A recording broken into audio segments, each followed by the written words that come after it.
আমার ঠিক পেছনে এই মুহূর্তে প্র্যাকটিস করছে পাকিস্তান জাতীয় ক্রিকেট দল। দলটা এবার এসেছে ৬ জন নতুন ক্রিকেটারকে নিয়ে, ৯ জন অভিজ্ঞ ক্রিকেটার এবং ৬ জন তরুণ ক্রিকেটারকে নিয়ে এবার পাকিস্তান দলটা বাংলাদেশের বিপক্ষে ওয়ানডে সিরিজে মোকাবেলা করবে। পাকিস্তানের প্র্যাকটিস সেশনটা দেখছিলাম এবং পাকিস্তানের সেই প্র্যাকটিস সেশন দেখে বোঝার চেষ্টা করছিলাম আসলে দলটা কি পরিকল্পনা নিয়ে বাংলাদেশের বিপক্ষে ১১ তারিখে প্রথম ওয়ানডেতে মাঠে নামতে পারে। শুরুতেই যে জিনিসটা সবচেয়ে বেশি চোখে লেগেছে সেটা হচ্ছে পাকিস্তানের সবচেয়ে বড় তারকা বাবর আজমের স্কোয়াডে না থাকা। হয়তো মোহাম্মদ রিজওয়ান, সালমান আলী আগা, শাহিন শাহ আফ্রিদিরা আছেন, তবে ব্যাটিং অর্ডারের বাবর আজমের মতন একজন ক্রিকেটারের না থাকাটা কিন্তু নিঃসন্দেহে চোখে লেগেছে। বাবর আজমের না থাকাটা বেশ একটা ইন্টারেস্টিং ব্যাপার।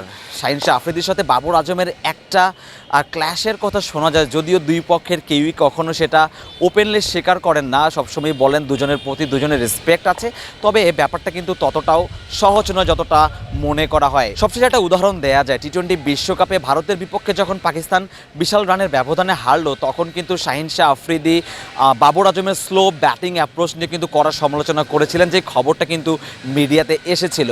এছাড়াও কিন্তু 2023 PSL এর সময় আমরা দেখেছিলাম যে এই দুই ক্রিকেটার কিন্তু মাঠেই একটা বাক বিতন্ডার মধ্যে জড়িয়ে পড়েছিলেন এবং তখনই মনে হচ্ছিল যে এই দুইজনের সম্পর্কটা আসলে যতটা বন্ধুত্বপূর্ণ মনে হয়েছে ততটা বন্ধুত্বপূর্ণ নাও হতে পারে। সবশেষ যে ব্যাপারটা নিয়ে সবাই ব্যাপারটা নিয়ে অনেক বেশি আলোচনা করেছিল এবং ওয়ার্ল্ড ক্রিকেটে এটা নিয়ে অনেক বেশি আলোচনা হয়েছিল, বাবর আজমের শাহিন শাহ আফ্রিদির কাছে ক্যাপ্টেন্সি হারানো এবং শাহিন শাহ আফ্রিদির কাছে আবার সেই ক্যাপ্টেন্সিটা ব্যাক করে নেওয়া, সবগুলো মিলেই কিন্তু একটা সম্পর্কের যে একটা টানে পড়েন ছিল সেটাই কিন্তু মিডিয়াতে প্রকাশ পেয়েছিল এবং সেটারই একটি প্রতিফলন হয়তো যে আমরা এবার দেখলাম যে বাংলাদেশে যখন পাকিস্তান খেলতে এসেছে সেই ওয়ানডে দলে বাবর আজমের মতন একজন ক্রিকেটারের কিন্তু জায়গা হয়নি। হ্যাঁ, বাবর আজম সবশেষ বেশ কয়েক বছর ধরে রান খোঁড়ায় ভুগছেন, কোনোভাবেই কোনো ফরম্যাটেই বেসিক্যালি তিনি রান করতে পারছিলেন না। তবে যখন তিনি বাদ পড়লেন বাংলাদেশ সিরিজের আগে, তার আগের সিরিজে কিন্তু বাবর আজম কিন্তু বেশ ভালো কিছু নক খেলেছেন এবং একটি শতকও কিন্তু তিনি রিসেন্টলি হাঁকিয়েছেন। তারপর তার বাদ পড়াটা কিন্তু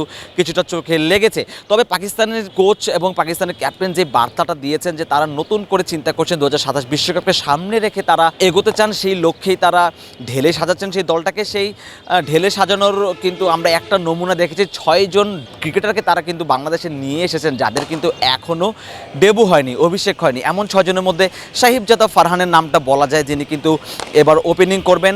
পাকিস্তানের যে নিয়মিত দুই ওপেনার সাইম আইয়ুব এবং ফাকর জামান, তাদেরকে ছাড়াই কিন্তু পাকিস্তান এসেছে। সেক্ষেত্রে নতুন একটি জুটি কিন্তু আমরা দেখব। সেক্ষেত্রে সাহিবজাদা ফারহানি প্রথম প্রায়োরিটি হওয়ার কথা, যেহেতু তিনি খুব ভালো ফর্মে আছেন, টি-20তে দুর্দান্ত কাটিয়েছেন, টি-20 বিশ্বকাপে দারুণ ব্যাটিং করেছেন, দুটো সেঞ্চুরি হাঁকিয়েছেন।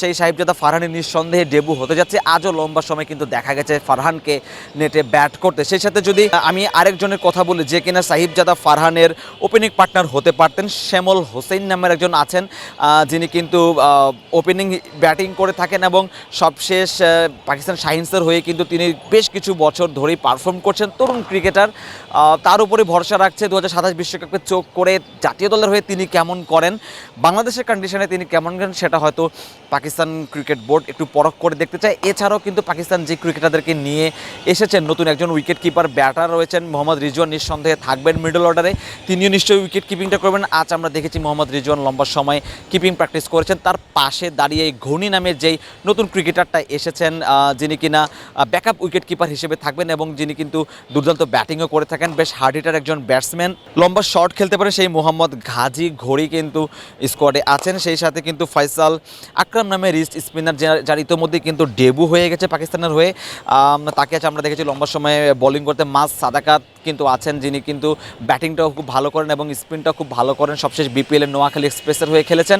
সো সব মিলিয়ে কিন্তু পাকিস্তান বাংলাদেশের এগেনস্টে লড়াই করার জন্য কিন্তু নিজেদেরকে পুরো দমে প্রস্তুত করে এসেছেন। এবং আজকে প্রেস কনফারেন্সে পাকিস্তানের হেড কোচ মাইক হ্যাসন এসেছিলেন, তাকে প্রশ্ন করা হয়েছিল সবশেষ যখন টি-20 সিরিজ তারা খেলতে এসেছিলেন তখন খুব খুললেই তিনি অসন্তোষ প্রকাশ করেছিলেন উইকেট নিয়ে। এবার কিন্তু তিনি একটি ব্যাটার উইকেট প্রত্যাশা করেন কিনা, তিনি বলেছেন যে তিনি নিঃসন্দেহে একটি ব্যাটার উইকেট প্রত্যাশা করেন, তবে সব ধরনের উইকেটে খেলা খেলার জন্য তার দল প্রস্তুত আছে। সেই একটা নমুনা আমরা দেখেছি শাহিন শাহ আফ্রিদি, হ্যারিস রৌফ, ফাহিম আশরাফ, মোহাম্মদ ওয়াসিম জুনিয়রের মতন যেই পেস বোলাররা আছেন তারা কিন্তু লম্বা সময় প্র্যাকটিস করেছেন এবং আবরার আহমেদের সাথে আরও বেশ কিছু এক্সাইটিং স্পিনার রয়েছে। আমরা দেখেছি যে লেফটি স্পিনার রয়েছে, রিস্টম্যান রয়েছে, সেই সাথে কিন্তু লেগ স্পিনারও কিন্তু রয়েছে, অর্থাৎ কিন্তু বেশ ভ্যারাইটি পাকিস্তান দলে রয়েছে। বাংলাদেশের জন্য কিন্তু লড়াইটা মোটেও সহজ হবে না। বাংলাদেশের এন্ড থেকে আমরা দেখেছি লিটন কুমার দাস, তাহিদ হৃদয় আজ শুরুতেই স্পিনের এগেনস্টে প্র্যাকটিস করতে, যেহেতু তারা মিডল অর্ডারে খেলবেন সেখানে পাকিস্তানি স্পিনারদেরকেই তাদের মোকাবেলা করার কথা, যদি না শুরুতেই বাংলাদেশের উইকেট পড়ে যায়, যেটা আমরা বেশ কয়েক বছর ধরে দেখেছি।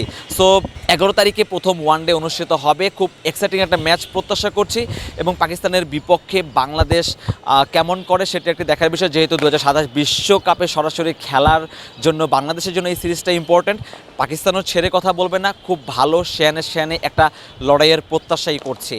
মিরপুর শেরে বাংলা জাতীয় ক্রিকেট স্টেডিয়াম থেকে সারোয়ার সেতু, ক্রিকেট 97।